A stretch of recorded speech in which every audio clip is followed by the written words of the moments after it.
What's going on, everyone? Welcome back to another video in my PrimeXBT leverage trading series. Gonna talk about stop losses today. It's a hot topic. People getting stopped out too often, and most times it's because of greed or going too big. So I'm gonna teach you how I use stop losses, so hopefully you guys will find it educational, and maybe you guys can take some of these tips and put them into your own trading. Real quick, I'd like to shout out PrimeXBT for sponsoring this awesome series. I don't even know how many videos I have anymore. There's got to be over 20 or 30 now. Been doing this series for quite some time, and I tell you guys, if you are new to trading, you got to make sure you watch all the videos, tons of risk management videos, how to take profits. There is more stop loss videos as well. There's so many. So make sure you check out all the videos in this series. Also, if you would like to try PrimeXBT exchange, they've been out for quite some time now. It is a cross margin exchange. I want everyone to be aware of that.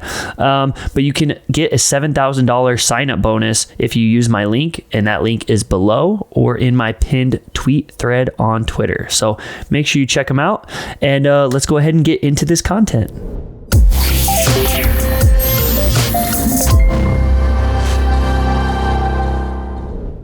All right, you guys, real quick before we get started, make sure you subscribe to my channel. Give me a thumbs up on the video.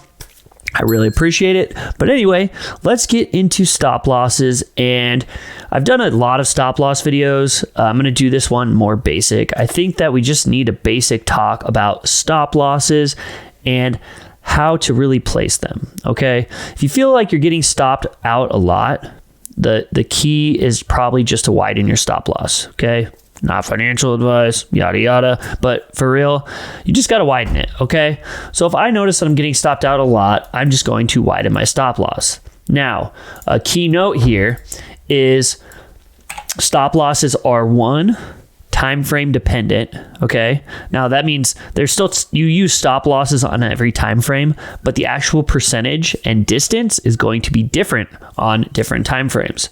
If you're used to trading 15-minute charts with 1% stop losses or a 0.5% stop loss or something small, and you go to a 1-day chart and you're not used to swing trading, you're gonna realize how different it is, because you need to use wider stop losses on daily time frame. Okay, I cannot enter a daily time frame trade with a 1% stop loss very often. It's just very, very unlikely that I'm going to be able to maintain that position, because I would have to have a killer entry to be able to hold on to that. Like even here, let's say that I entered this chart right here. Okay, you could see that it wicked down 7%.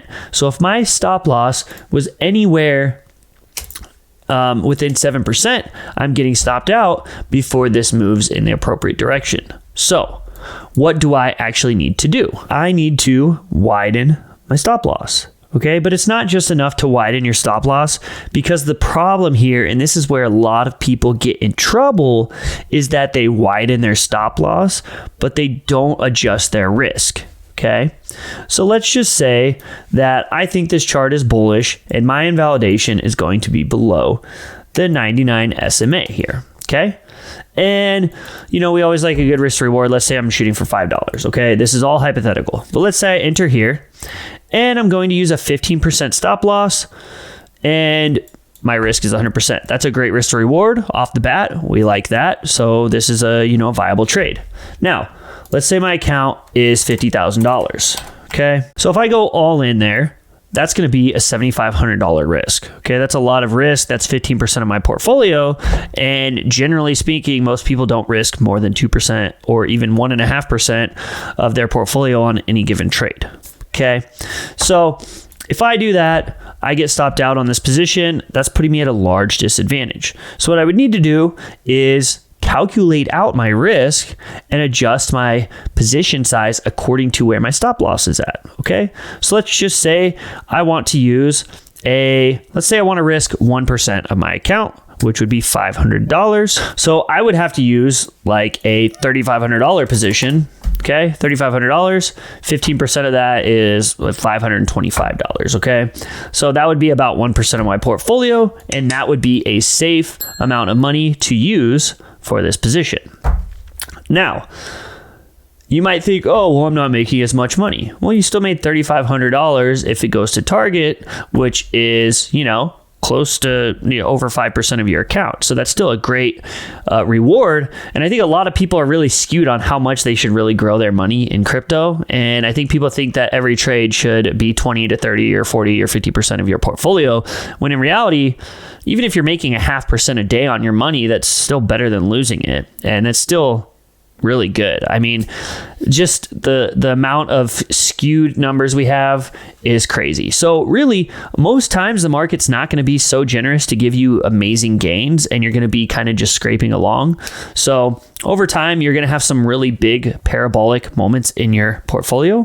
But if you stay with good risk management, when the market downturns or your setups aren't working, that's when you're really going to notice how effective your risk management is if you're using it. Okay.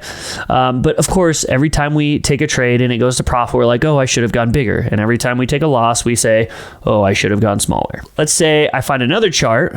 Okay. And this is where really people get in trouble. And let's say, oh man, this is a great setup. This looks so bullish. All right. And now I'm just, again, hypothetically speaking. And let's just say I want to enter now because it looks like it's going to take off, but I can't,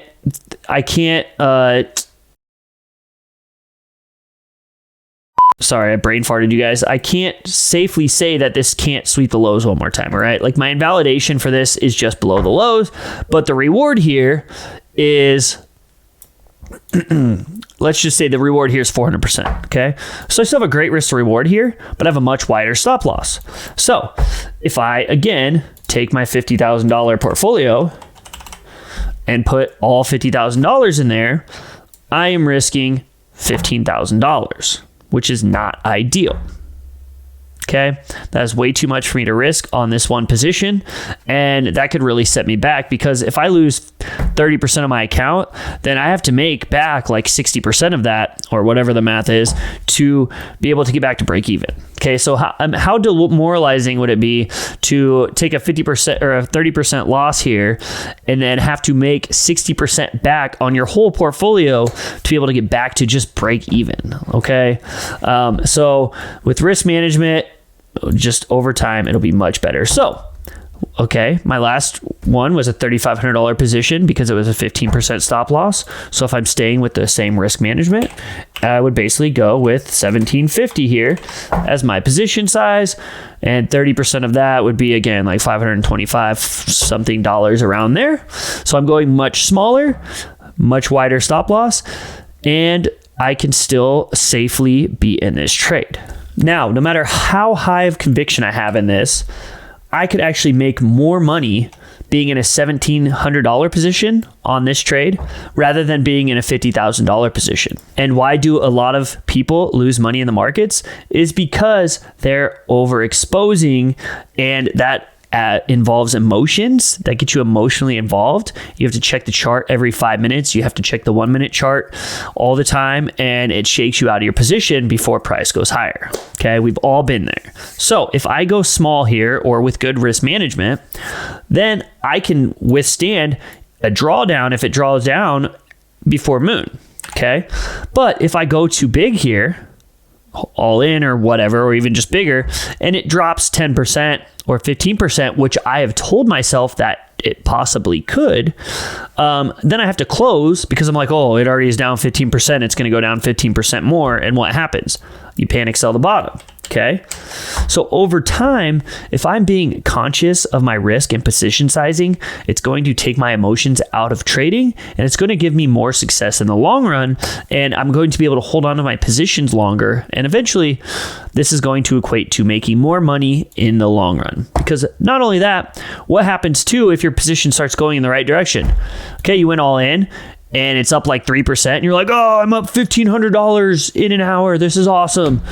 I got to close. Or, or it goes up like 5% more, and you're like, oh man, I'm up 2,000. And then it goes back down 10%. And you're like, oh, I'm only up 1,000.